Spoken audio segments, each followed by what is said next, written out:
Jack Clip 24 tahun alias Jack warga Kecamatan Saling, Kabupaten Empat Lawang viral lantaran foto pernikahannya tersebar di laman sosial Facebook.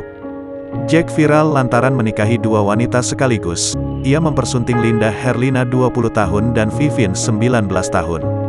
Linda Herlina dinikahi Jack pada Kamis, tanggal 2 September tahun 2021, atau seminggu yang lalu, sedangkan Vivin dinikahi oleh Jack pada Kamis, tanggal 9 September tahun 2021.